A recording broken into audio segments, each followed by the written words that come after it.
Suppose you were an idiot, and suppose you were a member of Congress. But I repeat myself.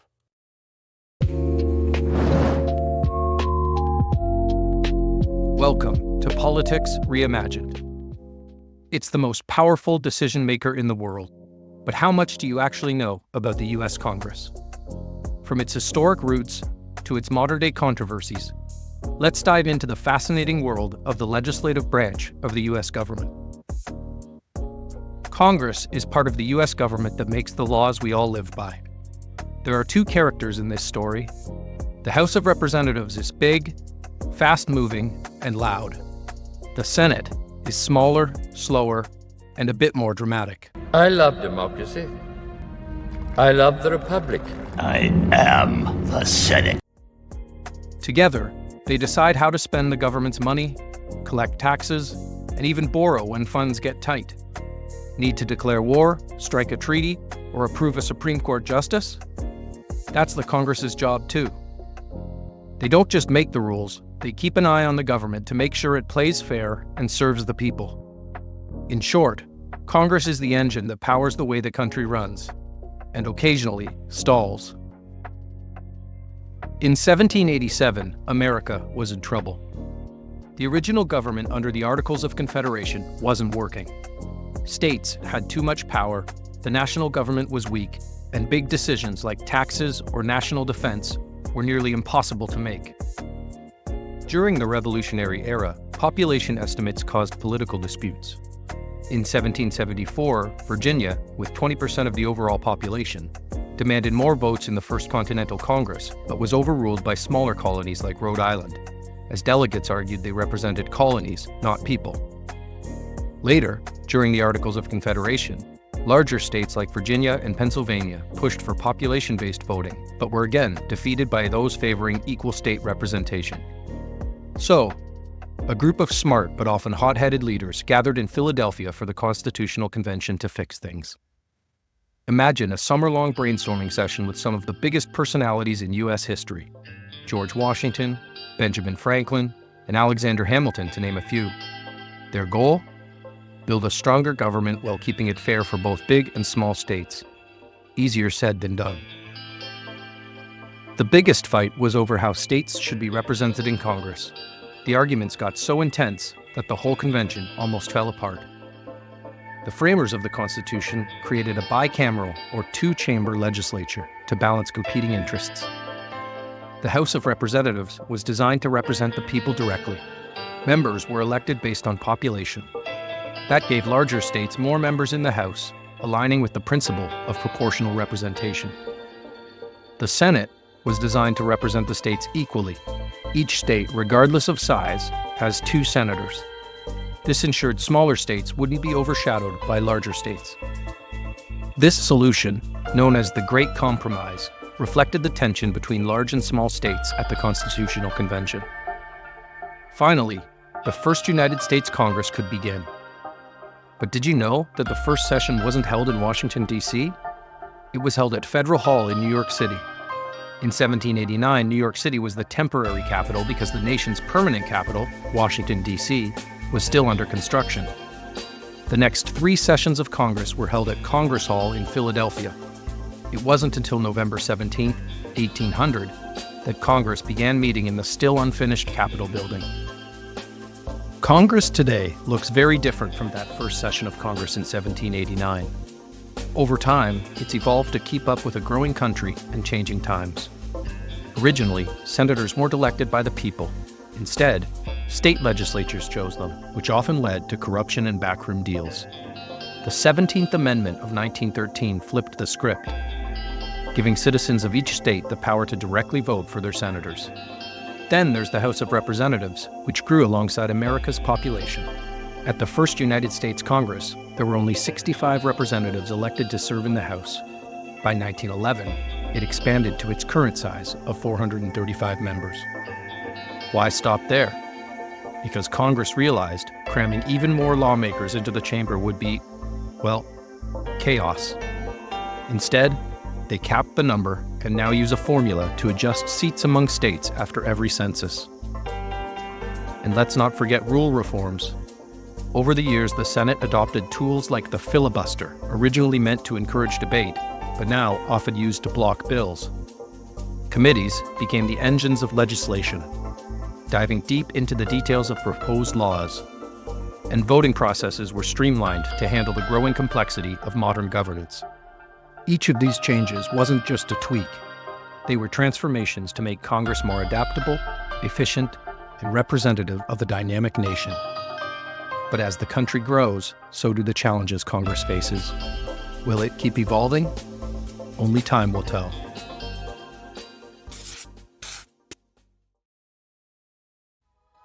To understand how Congress works, think of it as a dynamic duo, the House of Representatives and the Senate.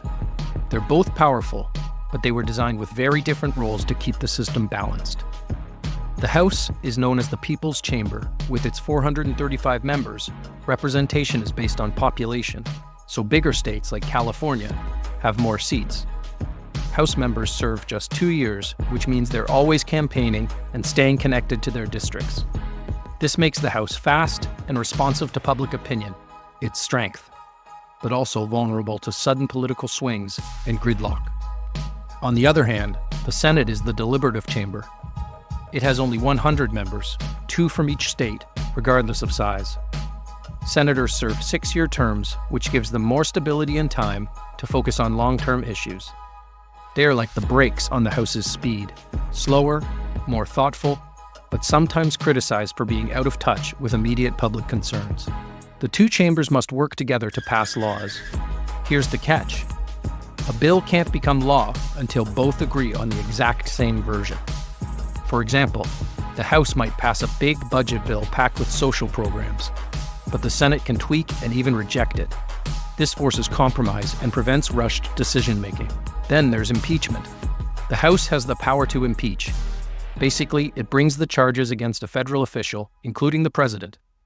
But the Senate takes it from there, holding the trial and deciding whether to remove them from office. A famous example? In 1868, the House impeached President Andrew Johnson, but the Senate narrowly acquitted him by just 1 vote, showcasing its role as the cooler head in the process. Want to join Congress? It's not as easy as just showing up. There are some rules you've got to follow, though they might surprise you. For the House of Representatives, you need to be at least 25 years old, a U.S. citizen for 7 years, and live in the state you want to represent. Fun fact, AOC made history as one of the youngest representatives ever when she was elected at age 29. The Senate has stricter qualifications. You must be at least 30 years old, a U.S. citizen for 9 years, and live in your state. When Joe Biden was elected to the Senate at exactly 30 years old, he barely squeaked by the age requirement. Have you ever wondered how much members of Congress really make? This graph tells the story. The blue line shows their actual salary. It's been steadily climbing over the years. But here's the twist. The red line shows their salary adjusted for inflation, or what the money's actually worth in today's dollars. Look at those peaks and valleys. In the late 1940s, their salaries were worth more than ever, but since then, inflation has taken its toll. Even though their nominal salary keeps rising, the real value has dropped compared to the mid-20th century. Today, most members of Congress make around $174,000 a year, but leaders, like the Speaker of the House, earn more, around $223,000 a year. That's a lot of money, there's no doubt about it. However, before we go criticizing how much members of Congress earn, take a look at this. The blue line, public trust in government, has plummeted since the 1960s, dropping from over 70% to less than 20% today. At the same time, inflation lowered the real value of Congress's salaries. Coincidence? Maybe. Or maybe you really do get what you pay for. On top of their salaries, members of Congress get perks. After just 5 years of service, they qualify for a pension plan. They also enjoy generous healthcare options, travel allowances, and office budgets ranging from $1.2 million to $3.5 million to hire staff, pay for supplies, and more. And here's something controversial. Congress members have immunity from arrest while traveling to or from sessions. Why? It dates back to the parliamentary system in England. In the 18th century, it was common for kings or other authorities to arrest lawmakers on false or frivolous charges to prevent them from attending legislative sessions. Today, it's less about protecting democracy and more about raising eyebrows. Ever wonder how an idea becomes a law in the United States? It's not magic. It's a multi-step process full of debate, compromise, and let's face it, a lot of drama. Here's how it works. It all starts when a member of Congress, either a representative or senator, introduces a bill. Fun fact, only the House can introduce bills about taxes or government spending. Once introduced, the bill gets a number and heads to the real action, the committees. Committees are where bills get serious. These smaller groups study the bill, hold hearings, and even call in experts to weigh in. Think of them as the quality control team for new laws. They might revise or mark up the bill and then vote on whether it moves forward. But here's the thing. 90% of bills die in committee. Yep. Most don't even make it to a vote in the full House or Senate. If a bill survives, it moves to the House or Senate floor for debate. The House, with its 435 members, acts quickly, debating, amending, and voting with a simple majority, 218 votes, to pass the bill.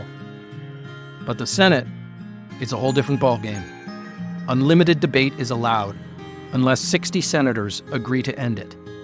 This is called a cloture vote, and it's how the filibuster can stop bills in their tracks. Finally, the bill lands on the president's desk.